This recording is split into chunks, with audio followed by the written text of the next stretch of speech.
Okay, folks, now the moment you've all been waiting for.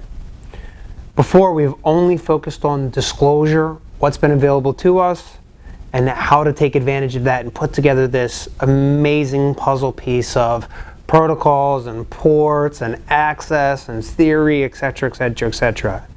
Now's the point where we actually get to change the integrity of our systems.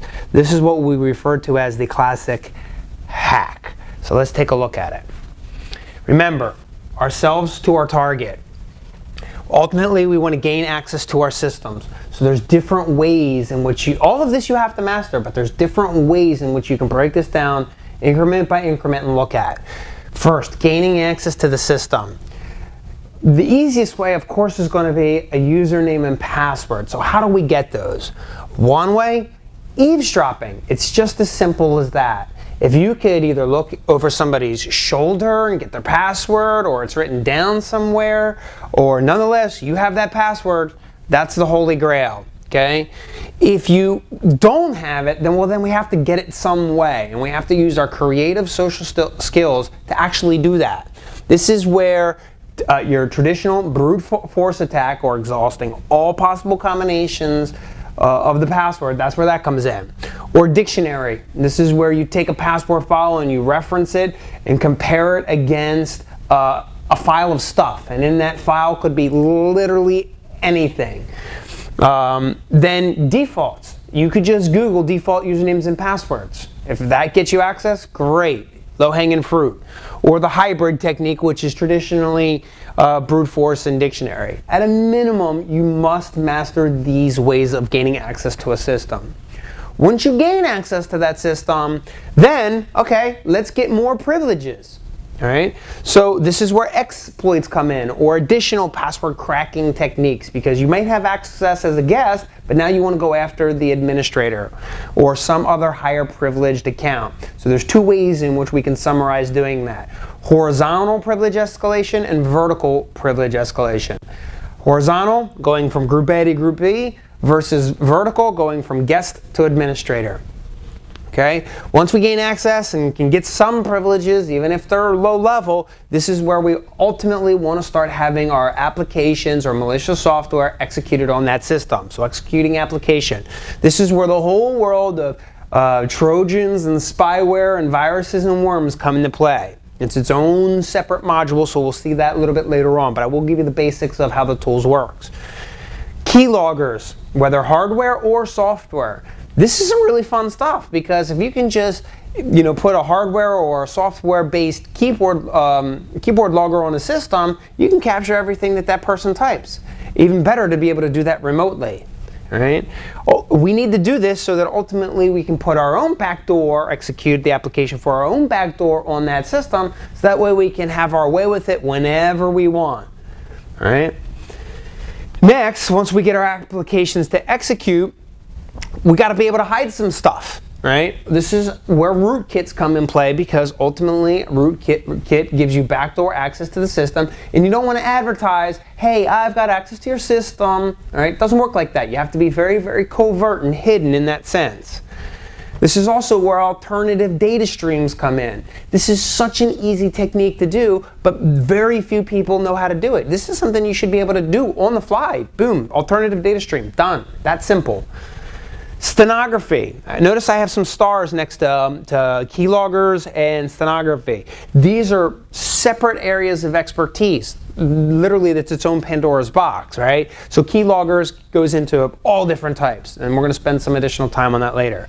Stenography is another one of those subjects. This is basically where we're hiding information in sort of different media. Could be files, folders, audio, video, applications, EIO. We're getting into all of that later, but nonetheless, this is an area in which you want to master. And then ultimately, not only hiding your stuff, but basically being able to make it look like you weren't there. All right? So this is where we have to do log file analysis, and you, the attacker, have to be a better log file analyzer than the system administrator trying to track you down. All right? Now, you do have some things working for you as a penetration tester. I love it when system administrators go to check the log files, because most of them, with all due respect, have no idea what they're looking for. They open up the log files and they go, Yep, nothing to see here. They wouldn't know what was in front of them if you put it in front of them. All right? Not to really attack the system administrators, because we've all come from that world in some way, shape, or form. Very, very important. But log file analysis is just a lost art. Okay? And so the penetration tester has to know way more about log file analysis, has to be an expert in log file analysis, more so than the person looking in the log files. So compared to offense versus defense, the penetration tester must absolutely master log file manipulation, or else go to jail. Okay, in the black hat world, in the the ethical white hat legitimate world, basically alarm sounds, you get caught.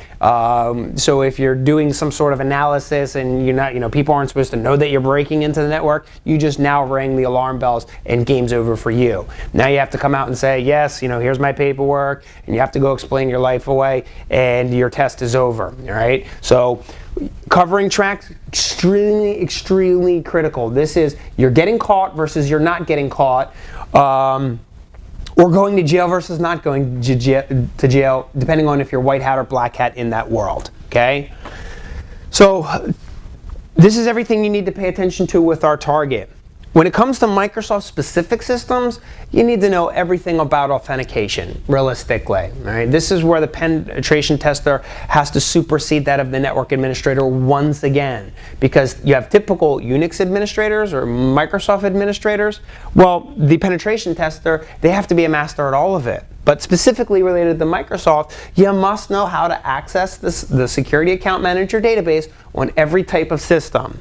You need to know everything about NTLM, all of the versions, what type of protection mechanisms they use, the old LAN manager systems versus NTLM version 1, version 2, because if you can find one system that has an old LAN manager capability, easy exploit, right?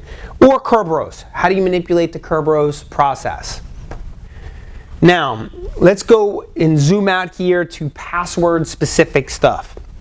You must be a master of passwords. I said that the easiest way to get access to a system was to have a password, right? So let's talk about everything that there is to know about passwords. First one, and these are the areas you really want to study here. Passive online, all right? So the difference between active and passive is active is you reach out and touch your target, and your target knows and feels that. Passively, they don't know that you're doing it. So there's basically 3 major techniques in the passive category. Wire sniffing, if you can just listen to the network and you can get a username and password, because the penetration tester, they must be an expert, again, at log file analysis and sniffing traffic. If you can just find that username and password combination, dinner bell rings. Man-in-the-middle attacks. If you can insert yourself into the middle of a conversation, well then everything gets disclosed to you, including the username and password, or perhaps the hash, or whatever goes back and forth. So this is another area to study. Another piece is replay attacks. This is where somebody sends authentication to a server, you get to capture that and then replay it at a later time. So why should I try to crack the password if I can just capture it and replay it? If the destination system says, okay, yep, that's what I wanted to know, let me in, okay, great, easy for us. Passwords, active online. So now we're reaching out and we're touching our targets. This is where attacks, especially in the wireless world, you do techniques like hash injection, or you can use Trojans or spyware, or simply start guessing. Right? There's certain science to actually just trying to guess a password, or using some sort of software like the social engineering toolkit inside the Kali operating system and setting up a phishing attack. Right? Offline attacks. This is where we focus on hashing or distributed computer systems. In other words, multiple systems all working to crack a piece of the password space, if you will. Or rainbow tables. One of my favorite websites is Free Rainbow Tables. I think it's .org if I'm not mistaken. Either way, if you Google Free Rainbow Tables, this is easy enough. Because literally there are gigabytes and terabytes of just rainbow tables of stuff that has been hashed. So we're going to take apart the rainbow table process. You must master that. And then the non-electronic means would be things like shoulder surfing, social engineering, and of course digging through the trash. So that's the 4 major areas of getting a password. passive online, active online, offline, and then non-electronic. Let's go over to one other area here. Rootkits. There's several different types of rootkits in which the penetration tester must master and be able to do all of this hands-on. Now, I want you guys to pay really, really close attention.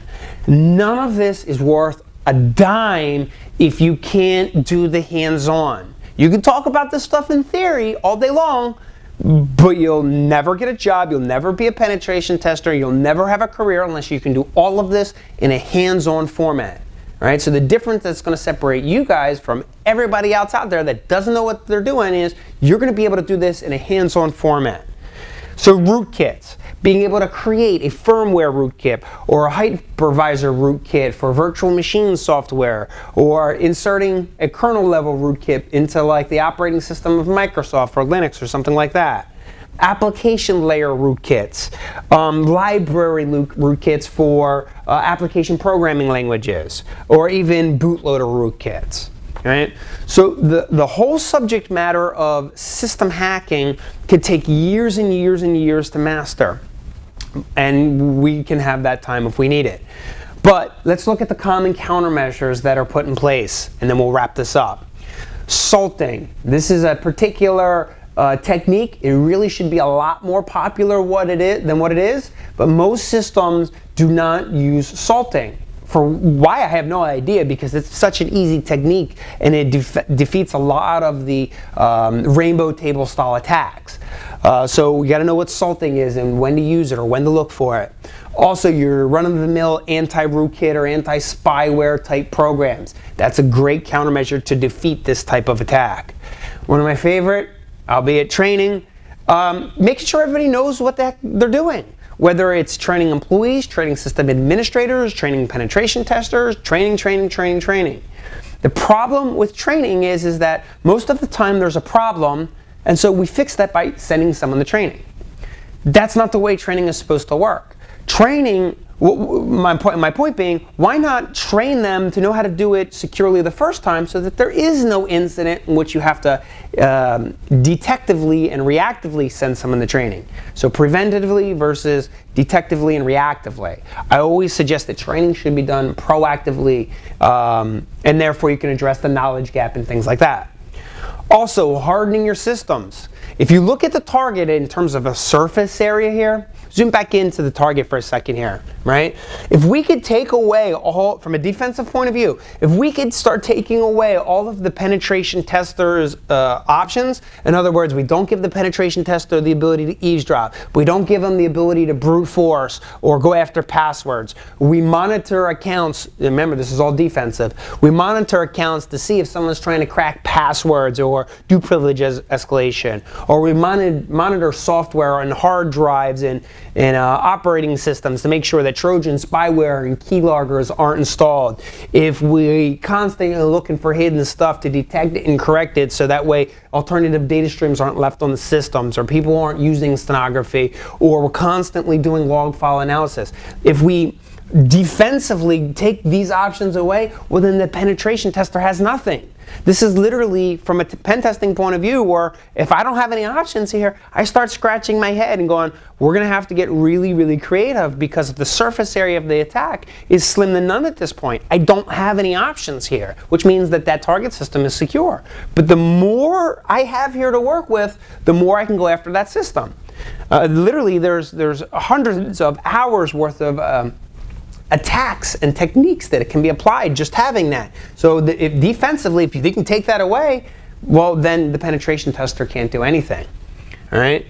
So harden your systems, takes these options away from a defensive point of view, and this is where things like STIGs, or Standard Technical Implementation Guidelines, come in, and mastering those, because these are all of the best practices for hardening our systems. And there's plenty of ways in which you can go after STIGs, and that's really its own conversation.